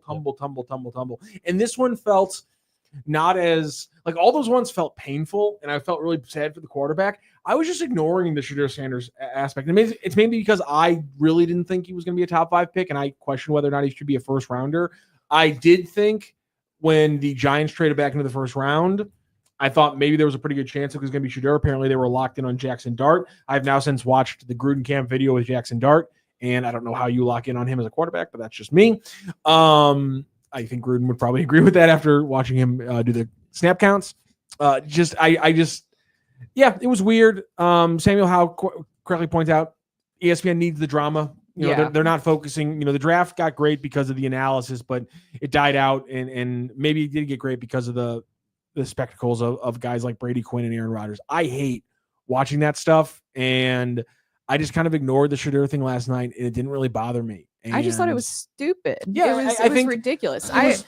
There's no having way. legendary all over the wall of your little. And he can do what he wants. Luckily, it's just whatever you want to call it. I don't have an issue with Shedeur, but the fact that it just turned into such a spectacle where it was like they were almost getting paid to talk about Shedeur. Like every time they got every time they were getting paid. Yeah, they were getting paid. But Shedeur was not the story of the NFL draft. He was not. He's not. They made such a spectacle of it. And they turned Shedeur into the story because of who he is and because of who his dad is. That was the centerpiece. He was never expected to go #1 overall. Now, if Shedeur was supposed to be where Cam Ward was taken, then sure, blow up the entire NFL draft. But at the same time, it's not. So there's no reason to just make a full spectacle other than the drama of it. It was so stupid. And it took away from all those other players who everybody knew where they were basically going to go to the draft. Like I said, the Jags was surprised. You could argue Jackson Dart was a surprise that he was taken before Shedeur, but there was really not many surprises in the draft. So then you took away from a night that was meant to be for those players specifically and turn it into a spectacle. They're always going to do that, though. And it drives me nuts. There's always going to be a spectacle. I know, but I get so tired of it. I get so tired of it. Wilson? I was jumping between the three different feeds between the ABC one with College Game Day, the ESPN one, which was the Mel Kiper one, and the NFL Network. You need to work on your attention. But anyway, like ABC and NFL Network, they were not as egregious as Mel Kiper was. And that's just Mel being just Mel having a pet player that he doesn't want to shut up. Clearly, like Dan and Jeremiah, like but once they got into like that Shedeur Sanders range of like, hey, is he going to get picked by the Steelers? Like that was actually a valid time to talk about it. Like the Mel Kiper stuff was, I wasn't really watching that when that was happening. I just noticed people were talking about when I was going through X and seeing Mike Flory saying, why is Mel Kiper acting like Shedeur Sanders is this Hall of Famer guy? It was just messed up. Yeah, I mean, Mel's when Mel gets a bee in his bonnet like that, he's gonna make his point known. I mean, I thought the draft was a lot of fun just because the running back stuff fascinates me because I agree that Ashton Genty's a great player. Yeah. Mm-hmm. And obviously the NFL became a running league in a lot of ways this year. I still think though that immediately shifting your entire organizational philosophy to drafting a running back in the top 10 is smart now is probably not a good idea, even if it is a generational talent like Ashton Genty, to the point where the Giants didn't get helped much by having Saquon Barkley. Saquon Barkley is a great player. Really helps you to have him when you're already a playoff team. But is Ashton Genty really going to be the difference maker in a team that's drafting in the top 5, top 7? I don't know. I guess I was kind of surprised when Genty went so early that we only saw Morion Hampton go in the first round with him. I'm surprised we didn't see Quinshon Jenkins. Well, I think Henderson's the highest higher rate. Travion Henderson is the higher rated of the Ohio State running backs at this point. Yeah, from an NFL prospect opinion. So I was more surprised not to see him over Judkins. But we see the shift in the NFL. That's surprising me. I do like just that every NFL draft we get a year like this where there's like 20 offensive and defensive linemen. You don't really need to understand the bounds of my nerdiness to understand that my favorite players in the draft every year are offensive linemen. That's where you got to be drafting. That's the team. The teams that succeed are Andy Reid run teams because they just draft offensive, defensive linemen no matter how many they already have. The Eagles still do it without him. The Ravens are always smart with their picks. They got Malachi Starks, who seems like a perfect Kyle Hamilton compliment. I loved the fact that it was just building in the trenches. The Zubel pick, I'm obsessed with this kid already. Went to North Dakota State. He was a lefty pitcher with kind of borderline MLB stuff thrown in the 90s as a lefty, but he's decided he's going to play offensive line. So big 300-pounder throwing 90 from the left side. Was a left tackle at North Dakota State. He's going to kick inside the guard. Highest drafted guard by the Seahawks since Steve Hutchinson, who's a god. I everything about this offensive line, there was like 7 different tackles taken. You had Connolly Jr. taken late from Oregon. Early on, you had Membaugh from Mizzou go. I love drafts that are just deep in the trenches like this. That's where real football's run. Obsessed with it. Loved it.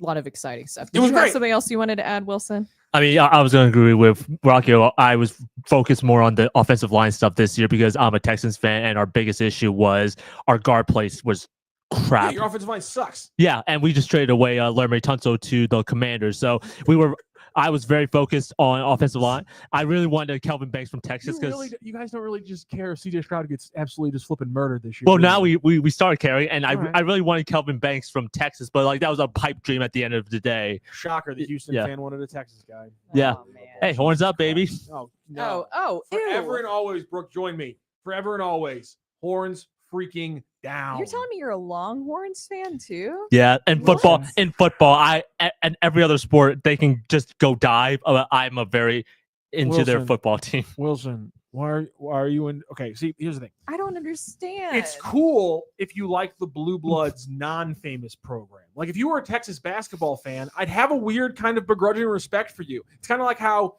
I like UNC football and wish they would lose every single game in basketball because UNC football isn't a powerhouse. just only liking Texas football is literally being a New York Yankees fan. I mean, I grew up being a Texas fan during the worst era of their lives with Charlie. I'm blanking on his name. The guy who replaced Mac Brown after Charlie Strong. Yeah, Charlie Strong. You grew up in the. Yeah, that was my era of Texas football. That's how I became a Texas fan. You have to understand. You get no sympathy for being a UT fan because again, we also told people earlier, you're wearing you're wearing Houston Texans gear. You're wearing a Rams jersey. You have a Houston Astros hat. I see you walk in here with different F1 brands at times. It's just that a lot of things are happening. It's too much. So this could be Ben. Wilson is chaos. I'm so confused by every decision you make. It honestly, like it shouldn't bother me. It bothers me so much. All my friends are. And should I also tell you, I also root for Texas Tech Athletics and Houston Cougars Athletics. You can't do that. It's not allowed. I know. You can't. No, you can't. This will have to be a discussion. Wait, hold on a second. Longer discussion for another day. Do you only root for certain Texas Tech schools? Texas schools. Texas Tech sports. I mean. Well, I actually care about all of them. So yeah, Texas Tech and Houston. I care about all of them. Texas is just football. Okay. I know you weren't alive or conscience, but Texas Tech and UT used to be in the same conference. Yeah, so they're each other, and they're hated rivals, and we're still pissed about the whole Chris Beard stuff. So yeah, I know it's weird. I know. I can't handle it. Oh man, yeah, too much to dive into it one day. You need a whole Wilson episode. Maybe we'll do that for the YouTube page one day. We'll have a whole Wilson lore episode where we might reveal him one day. But anyways, thank you guys for joining us today because there's a lot of exciting things happening this weekend. And I want to tell everybody about some of those things. Okay, so we have the Blues on Sunday, and obviously Game 4. You have the Cardinals going on this weekend, and we have to talk about some hot shots. Yeah, I got to talk about our friends over at Hot Shots. Sports Hub STL post-game shows are brought to you in part by Hot Shots, who invites you to come out to their St. Charles location on Sunday, June 1st, to celebrate their 35th anniversary. That's one of their biggest locations. Absolute party out there in St. Charles. The fun starts at noon with a parking lot party featuring the Budweiser Clydesdales. Prizes will be given away all day, and there's a dart tournament at noon. They take them seriously, those dart games over at Hot Shots. A bags tournament at 2. I like to call it cornhole, plus a chance to win Hot Shots tacos for a year. Hold on, I'm now locked in. You can win Hot Shots tacos for a year. Are we eligible to win that, Joe? I need to be eligible to win that. Congratulations to Hot Shots on 35 years. Hot Shots, St. Louis home for all the games, all the time since 1990. Find your location at hotshotsnet.com. Again, Sunday, June 1st, starting at 12 p.m. Parking lot party. All our great friends out there. We get to hang out with our old friends from when we used to do radio, because Rizzuto and Rafe are going to be down there. Yeah, we used to do that. STL City SC has celeb bartenders, which they always do. That means some of the players will be down there serving drinks. And, of course, you got dart tournaments, bags tournaments, and the big thing for me, right there. It's right there in the middle, right down there next to the Clydesdale. Taco eating contest. How you win tacos for a year is just by eating a bunch of tacos? I think I've said this before. I love you so much, Hot Shots. You're such a St. Louis institution, you beautiful SOBs. God, I mean, come on. I want tacos for you. Have you ever had the Hot Shots tacos? I have not. Have you ever had Jack in the Box tacos? Well, yeah. Then you've had something that tastes a lot like Hot Shots then. tacos. They do a similar style there. And if I could have those for an entire year, I'm going to gain a lot of weight, but I'm going to be the happiest fat kid in St. Louis. There we go. All right. So we have all that going on this weekend, and we will see you guys on Monday. Thank you for joining us for the Randy Carricker Show without Randy Carricker, and we hope you enjoyed it. We'll see you on Monday.